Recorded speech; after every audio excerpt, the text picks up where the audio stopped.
हमारे अमेठी के ब्लॉक की आज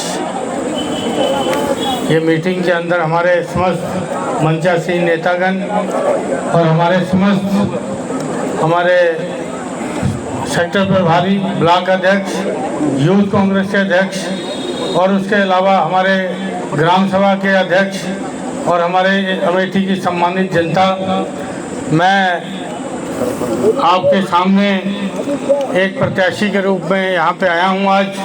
पहले मैं एक कार्यकर्ता के रूप में ही आपके सामने आता था हमेशा, क्योंकि मेरा काम दूसरा था। तो आज भी मैं ये जब यहाँ पे आया तो अचानक फैसला हुआ, तो मैंने पहला मेरा शब्द था कि देख लीजिए, मेरे को शायद रायबरेली में राहुल जी का इलेक्शन लड़ाना चाहिए। तो कह रहे हैं कि नहीं, ये परिवार का फैसला है कि आप वहाँ पे जाकर अमेठी में लड़ोगे। तो क्योंकि मैं तो इनका सिपाही हूँ, सिपाही किसी भी जंग के मोर्चे पे जाने से इनकार नहीं करता, और मैंने इस चैलेंज को कबूल किया, क्योंकि हम लोगों ने यहाँ पे देखा कि ये वो धरती है जहाँ राजीव जी ने सम्मान मान की राजनीति किया, लोगों के साथ में एक पारिवारिक रिश्ते की तरह रहा।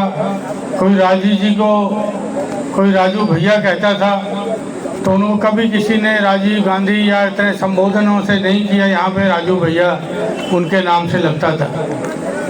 तो ये उस वीर की धरती है जिसने देश के लिए अपनी कुर्बानी दी, देश के लिए वो शहीद हो गया, और उसकी जो आज धरोहर है, आज गांधी परिवार ने मेरे को मौका दिया है। मैं आपको ये वादा करता हूँ कि उस धरोहर को मैं बहुत ही अच्छे से रखूँगा। जब भी उस धरोहर का आप लोगों के माध्यम से उनको मैं जब भी वो चाहेंगे उनको वापस करूँगा, क्योंकि मैं यहाँ पे अभी मेरे मित्र थे, पंजाब से आए थे, मैं एमएलए, हम लोग इकट्ठे ही बहुत स्ट्रगल किया। उन्होंने राज्य की राजनीति किया, मैंने यहाँ पे आ गया, क्योंकि हम लोग 1983 में जब यहाँ पे आया था तो मेरी 22 साल की उम्र हुआ करती थी। मैं यहाँ पे तिलोई की विधानसभा है जो आप ही की अमेठी के संसदीय क्षेत्र का हिस्सा है, उस समय वो रायबरेली जिले का पार्ट होता था। तो मैं उस समय 1.5 ब्लॉक का इंचार्ज हुआ करता था। हमारे साथ 10 लड़के यहाँ पे आए थे, हर विधानसभा में 2-2, ठीक है। उसमें से उसी इलेक्शन में जब 85 हुआ तो 7-8 लड़के चले गए, एमएलए बन गए, उसमें से 3 मिनिस्टर भी बने। लेकिन मैंने राजीव जी की सेवा को चुना, तो मैंने कहा कि इस इतने बड़े शख्सियत के साथ एक साधारण घर का आदमी, ये मेरी किस्मत है कि मैं उस परिवार से जुड़ा, उस महान शख्सियत से मैं जुड़ा। तो मेरे लिए इसके आगे राजनीति के कोई भी पद मायने नहीं रखते। तो मैंने कभी, आपको पता हो कि मैंने कभी भी किसी तरह का पद इनके सामने नहीं मांगा। तो ये हम लोग सेवा करते रहते हैं। जिस रोल में मेरे को रखना चाहा, मैं उस रोल के अंदर मैं अपने आप को फिट करना चाहा। तो लेकिन अब ये जिम्मेवारी इन्होंने मेरे को दी है, तो मैं वही, क्योंकि हमारा जो क्षेत्र है यहाँ पे पहले कैप्टन श्री शर्मा के रूप में भी एमपी आप लोगों ने चुना था, उनका वाकई होता था कि मैं यहाँ पे एक खड़ाऊं लेके आया हूँ, और ये मैं खड़ाऊं रख के राज करूँगा, और जब उनके हो गए तो हम लोग ये खड़ाऊं उनको सौंप देंगे और अपना राजपाट उनको सौंप देंगे। तो ये मेरी भी यही भावना है, और मैं ये चाहता हूँ कि अमेठी की राजनीति सम्मान की राजनीति है। ये यहाँ पे कोई भी आदमी अगर अहंकारी हो गया है तो उसका जवाब देना भी जनता बहुत अच्छे से जानती है, क्योंकि राजनीति क्या है, ये आपके मत से एमपी एमएलए बनते हैं, उनका हक बनता है आपसे कोई प्रश्न करने का, और आपका हक है या आपका कि उस जनता को उसका जवाब देना, क्योंकि ये दायित्व आपका है, क्योंकि आपको उन्होंने अपना कीमती मत देके आपको संसद में बिठाया। अब वो कहते हैं कि भाई 5 साल बनाम 15 साल, 15 साल का पता नहीं भैया। यहाँ तो विकास 1983 से शुरू है, 82 से शुरू है, उसकी तरफ भी निगाह मार लो। मेरे को लगता है उनकी टीम का होमवर्क सही नहीं है, क्योंकि ये अमेठी का विकास पहले तो संजय जी ने की रूपरेखा थी यहाँ पे, उसके बाद अश्विन उनका डेथ हुई, उसके बाद राजीव जी ने यहाँ का प्रभार संभाला, सांसद के रूप में चुने गए। यहाँ पे आपको मैं बता दूं कि यहाँ पे राजीव जी जब उस समय चलते थे तो आपको याद होगा, बस एक सिक्योरिटी वाला पीछे बैठा होता था, राजीव जी गाड़ी चलाते थे, सोनिया जी बगल में बैठी होती थी, तो घूमते थे तो पूछते थे किसानों से कि भैया आपका बताओ क्या किसानी का क्या हाल है। तो उस समय किसान बोलते थे कि साहब हम 8 महीने का राशन पैदा करते हैं, 4 महीने का राशन हमको बाजार से खरीद के करना पड़ता है। तो उन्होंने पूछा क्यों ऐसा होता है, कहीं सिंचाई के साधन नहीं है, क्योंकि यहाँ पे कहावत मेरी होती थी कि अगर ना होता अमेठी उसर तो यहाँ का राजा होता दऊ का दूसर। ये था ना काम, पुराने लोग जानते, नहीं तो बच्चे शायद समझते भी नहीं होंगे वर्षा वाले। तो ये मतलब यहाँ पे कहावत थी, रामजी जी ने उसके मायने बदल दिए, इरिगेशन का इतना बड़ा जाल यहाँ पे बिछाया, इंफ्रास्ट्रक्चर खड़ा किया। उन्होंने देखा कि यहाँ पे रोजगार पैदा मेरे को करना है, तो ये आपका जगदीशपुर इंडस्ट्री एरिया उन्होंने यहाँ पे बुलाया कि वहाँ से बहुत से लोग यहाँ पे आए, यहाँ पे आके फैक्ट्री लगाएं, हमारे लोगों को रोजगार दें। तो उन्होंने उसी समय इंडोगल फर्टिलाइजर BHEL लगाई, उसके आगे और भी यहाँ पे ब्रेड की फैक्ट्री लगाई, रैक्सिन की फैक्ट्री लगाई, जो बड़ी बड़ी फैक्ट्रियाँ थी। अमेठी टेक्सटाइल को यहाँ पे उन्होंने लगाया, उसके बाद शू फैक्ट्रीज का भी निर्माण करवाया। तो मैं ये बड़ी बड़ी फैक्ट्रियों का बता रहा हूँ, उसके तो अनेकों फैक्ट्रियाँ उस एरिया में लगी, ठीक है। उसके बाद मालिका स्टील वहाँ पे लगी, जो आजकल स्टील अथॉरिटी ऑफ इंडिया है। उसके बाद ये HAL बनाया उन्होंने, संजय गांधी अस्पताल बनाया यहाँ पे उन्होंने, ठीक है। उसके बाद उन लोगों ने यहाँ पे जब कैप्टन साहब आए राजीव जी की हत्या के बाद, तो कैप्टन साहब ने यहाँ बॉटलिंग प्लांट दिए। उस जमाने में 90,000 गैस कनेक्शन यहाँ के लोगों को अंदर बांटे, और हमारे समस्त कार्यकर्ताओं को उन्होंने देखा कि हमारे कार्यकर्ता बेचारा स्ट्रगल करता है, एक मौका आया तो उन्होंने भी यहाँ पे 60-65 लोगों को कि ये थोड़ा सा मतलब इनके हाथ में पैसा होगा, ये पार्टी के अंदर और मजबूती से काम करेंगे। तो उन्होंने पेट्रोल पंप किसी को दिए, गैस एजेंसी दिया, मिट्टी के तेल के डिपो दिए, ये सब जो। उसके बाद पेट्रोलियम इंस्टीट्यूट उन्होंने दिया, क्योंकि इसके विकास का जो आर्किटेक्ट है वो थे राजीव गांधी। राजीव जी ने हर ब्लॉक के अंदर आप जाएंगे, आप ये देखेंगे कि हर ब्लॉक के अंदर एक छोटा सा इंडस्ट्री एरिया उन्होंने रखा हुआ। हमारी सरकार थी, काम हुए उनके ऊपर, लेकिन उसके बाद जैसी हमारी सरकार गई तो वो काम तमाम वहाँ पे काम रुक गए। अब हम लोग ये कहते हैं हमसे कि आपको ये विकास नजर नहीं आता, आपको यहाँ का हॉट मिक्स प्लांट पहला जो जायज के अंदर लगा था वो आपको शायद नहीं पता है। उसके बाद यहाँ पे नेशनल हाईवे नहीं होता था। राजीव जी ने 20 अक्टूबर 1984 को जहाँ इंडोगल फर्टिलाइजर की फैक्ट्री का वो रखा, उसके साथ ही उन्होंने घोषणा करी कि यहाँ पे नेशनल हाईवे जो लखनऊ से बनारस जाता है, इस नेशनल हाईवे की घोषणा राजीव जी ने किया।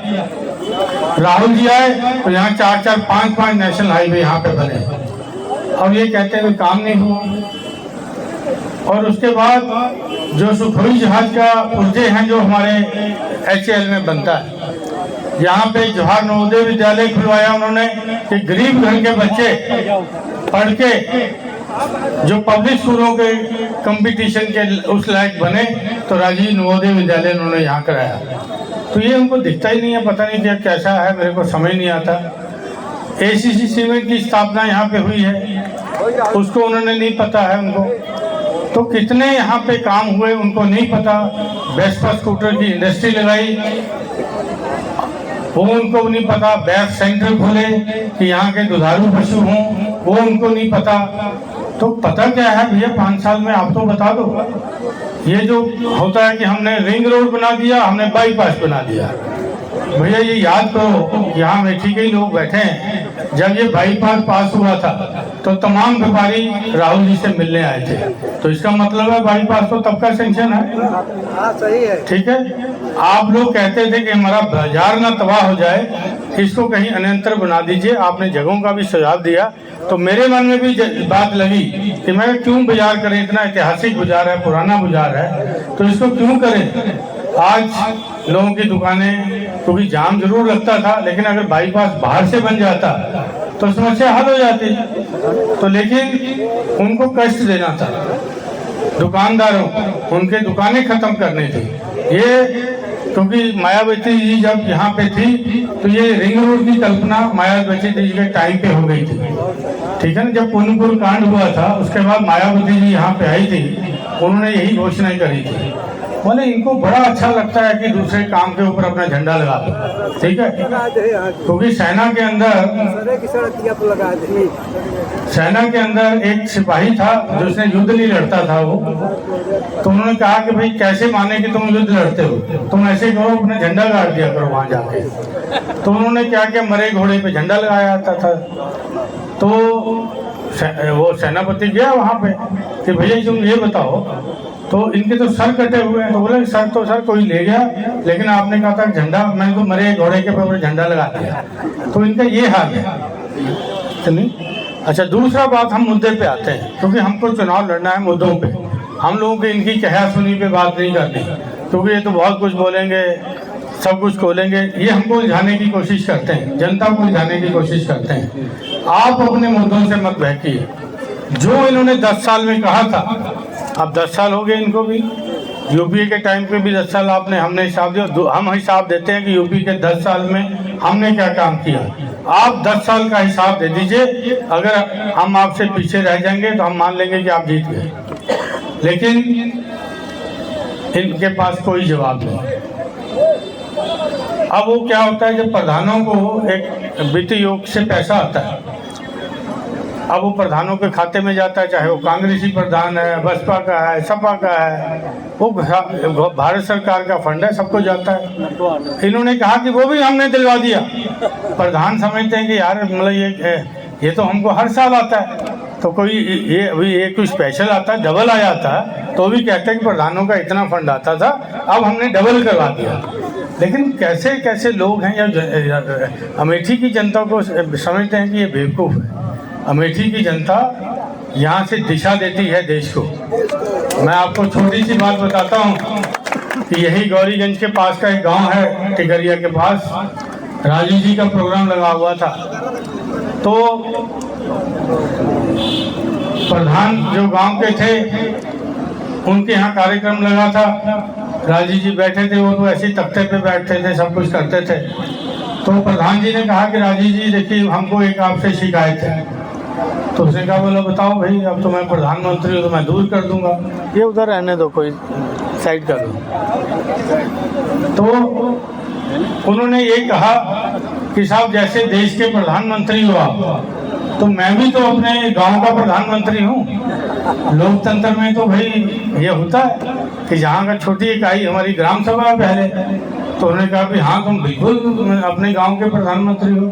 बोला देश में जैसे आपको अधिकार है स्कीमें बनाने का, लेकिन मेरे को तो कोई अधिकार नहीं है अपने गांव के अंदर विकास कराने का। तो उन्होंने कहा क्या मतलब है? बोला कि मेरे को आप एक तय कर देती हो गवर्नमेंट ऑफ इंडिया कि यहाँ पे खड़ंजा लगेगी, तो बोले मेरे गांव को खड़ंजे की जरूरत नहीं, मेरे को शायद दूसरी जरूरत हो। तो ये अधिकार प्रधान के पास होना, माइक देखा, ये प्रधान के पास होना चाहिए कि हम लोग अपनी जरूरत के मुताबिक हम विकास के काम कर सके।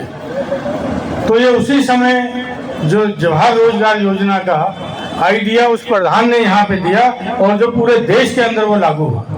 20,000 रुपया पहली किस्त आई, हम रहे। हाँ, तब आप प्रधान रहे 20 उस जमाने में, ठीक है। तो जवाहर रोजगार योजना में था कि जितनी आबादी उतना ज्यादा पैसा जो अपना विकास करे, क्योंकि अमेठी के विकास को समझना है तो उनको 1981 या 82 के युग में जाना पड़ेगा, तब उनका समझ आएगा विकास क्या है। अब क्योंकि यहाँ पे उनसे प्रश्न कोई कर ले तो गुस्सा हो जाती है, कोई पत्रकार प्रश्न कर ले तो उसकी बेचारे की नौकरी चली जाती है। ये यार घमंड नहीं, एरोगेंसी नहीं तो क्या है? कभी आपने सुना कि राजीव जी ने किसी की नौकरी निकाल दिया हो, किसी को सोनिया जी ने निकाल दिया हो, राहुल जी ने निकाल दिया हो? कभी सुना आप लोगों ने? उन्होंने तो यहाँ नौकरियां दी हैं, यहाँ के लोगों की नौकरियां छीनी नहीं। और फिर वोटर हैं जो हमारा यहाँ पे, उसको अपने सांसद से सवाल करने का उसका हक है और सांसद को उसका सवाल का जवाब देना है, क्योंकि उनके चुने हुए संसाधन से, उनकी वोट से, मत से चुने हुए आप दिल्ली में बंगला भी पाते हो, लाइफ टाइम फ्री जर्नी पाते हो, लाइफ टाइम आप फ्री इलाज पाते हो, लाइफ टाइम आपको पेंशन मिलती है। ये एक बार सांसद बनते हैं तो इतनी सुविधाएं आपको मिलती हैं। तो लेकिन आप उसी जनता को कहोगे कि अगर प्रश्न किसी ने कर दिया तो ऐसी बात करोगे? क्योंकि यहाँ पे राजीव जी का रिश्ता या सोनिया जी का रिश्ता इस तरह का था कि यहाँ पे कोई भी हाथ पकड़ के उनको अपने गांव ले जाता था, अपने घर ले जाता था। कोई औरतें होती थी कि भाई राजीव जी चलिए, ये मेरी बहू सुनती नहीं है, तो राजीव जी चले जाते थे उसके घर में कि भैया ठीक है भाई, देखो बुजुर्ग हैं, तुमको इनका सुनना है। मतलब ये एक अधिकार था प्रधानमंत्री के ऊपर यहाँ के जनता का। तो अब ये चीज़ें जो हैं ख़त्म हो गई। अब आपको भय पैदा किया जाता है कि भैया प्रधान जी हैं तो भैया पटका पहनो, नहीं तो फिर प्रधान जी का बस्ता रख दो, ठीक है। और कोटेदार को कहते हैं भैया ये तुमको ये करना है, ये नहीं करोगे तो फिर कोटा आपका खतरे में आ जाएगा। तो ये किस तरह की राजनीति हो रही है यहाँ पे? किस तरह का ये खेल हो रहा है यहाँ पे? आप लोग कभी आपने सुना कि राहुल जी ने किसी का कोटा छीन लिया हो? हम लोग इस तरह की पॉलिटिक्स में पढ़ते ही नहीं थे। कभी आपको राहुल जी ने फोन करके थानेदार को कहा हो कि उनको उठा के ले जाओ, जब ये मान जाए तो उसको मेरे यहाँ भेज दो, फिर मैं पटका पहना दूं? तो आप लोगों के दिलों को जीतो, दिलों को जीतोगे तो आप इलेक्शन में जीतोगे। लोगों के दिलों को अगर आप चोट पहुंचाओगे तो शायद आप वलचली हैं, उस समय कोई नहीं बोलेगा। कि जिस दिन चुनाव होगा उस दिन, क्योंकि उसके पास मत का अधिकार है, वो इतने जोर से आपके विरोध में बटन दबाएगा कि जो प्रिजाइडिंग अफसर है उसको ची की आवाज आए, ठीक है। तो मतलब ये है तो वो गुस्सा अपना वहां निकालेगा उस दिन। यहाँ पे राजनीति करनी है, विकास की करिए, हमारे से ज्यादा बड़ी लाइन खींचिए। आपके यहाँ पे एक हॉस्पिटल है, सब लोग जाते हैं, हम लोगों ने कोई बोर्ड नहीं वहाँ लगाया हुआ कि ये कांग्रेसियों का हॉस्पिटल है, यहाँ सिर्फ कांग्रेसी का इलाज होगा। एक हमारी यहाँ पे 23 साल की नौजवान लड़की थी, उसकी मतलब डेथ होगी वहाँ पे। अब उसकी आप FIR करो, मतलब करो, जो हो सजा डॉक्टर को मिले, हम कुछ नहीं करेंगे। आप हॉस्पिटल का ही ताला बंद करा दोगे तो एक तो ऐसे डेथ हुई उसकी बेचारी की, कैजुअलिटी थी। और आपको मैं बता दूं उसकी डेथ भी जाके कहाँ हुई? मेदांता अस्पताल के अंदर हुई। संजय गांधी मेमोरियल हाउस में 40,000 रुपया उसको दिया, डॉक्टर अपना भेजा कि मेदांता में जाके भर्ती करा दो, यहाँ उस तरह की सुविधा नहीं है कि इसका इलाज हो सके। अब उन्होंने बंद करा दिया। अब कितने लोग होंगे यार जो बेचारे गरीब लोग वहाँ इलाज कराते थे। तो फिर इनको लगा कि ये तो हमने अपने गोल में ही बाल फेंक दिया, अपने ही गोल हो गया। तो फिर थोड़ी दिन बाद ये किया, लेकिन तब तक हम कोर्ट से उस अस्पताल को खुला लाए थे, क्योंकि वो हॉस्पिटल 2-4 जिलों के अंदर ऐसा हॉस्पिटल नहीं है। लोग हमसे सिफारिश कराते हैं डॉक्टरों के नाम से कि भाई साहब उसको कह दीजिए, बहुत अच्छा डॉक्टर है, तो हमारी हड्डी का इलाज हो जाएगा। फिर यहाँ पे कितने सैकड़ों हम लोग आई कैंप कराते हैं यहाँ पे। तो आप हमसे ज्यादा काम करो, लोगों का मन जीतो, आप इलेक्शन जीत लो, हमको कोई दिक्कत नहीं। लेकिन आप तो हमारे बनाए हुए काम को ही मिटाने की कोशिश करो। तो ऐसे ये कांग्रेस है जो अंग्रेजों से भी लड़ी थी, आज़ादी दी थी और आगे भी आज़ादी लेंगे। और इसके बाद ये जो सीट है आपकी, इसके पुनः इसके ऊपर उनकी धरोहर जो है उसकी रक्षा आप लोग करोगे, और मैं अकेला कुछ नहीं कर सकता हूं। आप लोग उसकी रक्षा करोगे और ये अमेठी का गौरव फिर से आप लौटाओगे, ऐसी मेरी आशा है। क्योंकि इन लोगों ने, आपको याद करिए 2014 में जब ये आए थे, क्या कहा था कि हम काला धन 100 दिन के अंदर ले आएंगे, आपके खातों में 15-15 लाख रुपया चला जाएगा। जब अमित शाह जी से पूछा कि आपने ये कहा था, बोले वो तो इलेक्शन का जुमला था, तो ऐसे होता है, ठीक है। लेकिन मतलब आपने वो किया। उसके बाद आपने 2019 में, या सन याद नहीं, आपने कहा कि 2022 तक हम हर आदमी को पक्का मकान दे देंगे, जिनको जो पात्रता रखते होंगे उनको पक्का मकान दे देंगे। अब तो 2024 हो गई, तो आपको पूछ लीजिए कि हर गांव के आदमी को पक्का घर मिल गया, जो जिनके पास घर नहीं है। क्योंकि ये लोग जो हैं ये जनता से नहीं जुड़े हुए, ये लोग ऊपरी दुनिया से जुड़े हुए हैं, अपनी स्कीमों के बारे में नहीं जानते कि ये स्कीमें जो हमने लागू करी हैं इनका इम्प्लीमेंटेशन किस तरह से ये लागू हो रही है नीचे जाके। उसका आप गांव देहात से जुड़े हैं, मेरे से ज़्यादा जानते हैं कि सिलेंडर कहाँ रखे हुए हैं घर में, क्योंकि भरवाने का पैसा नहीं है। फिर शौचालय के अंदर आपने भूसा भर रखा, लेकिन आपको देखो तो सही भैया कैसे मतलब ये है कि स्कीमें बनानी बड़ी आसान है, स्कीमें हर गवर्नमेंट बनाती है, लेकिन स्कीमों की लागू कैसे हो रही है, जनता को उसका लाभ मिल रहा है कि नहीं मिल रहा। आंकड़े तो आपको बिल्कुल सरकारी आदमी इतने बढ़िया आंकड़े बना के देगा कि वो सोचेगा कि बहुत बड़ा काम हो रहा है, लेकिन जनता की वो स्कीम लागू हो रही है कि नहीं, इसको सोचने की बात है। उसके बाद उन्होंने कहा था कि हम हर साल 2 करोड़ नौजवानों को, युवा को नौकरी देंगे। क्या मिली 2 करोड़ लोगों को नौकरी? ठीक है। उसके बाद ये मेरी बातें नहीं है, प्रधानमंत्री जी की बातें, जो उन्होंने कहा था कि हम ये करेंगे।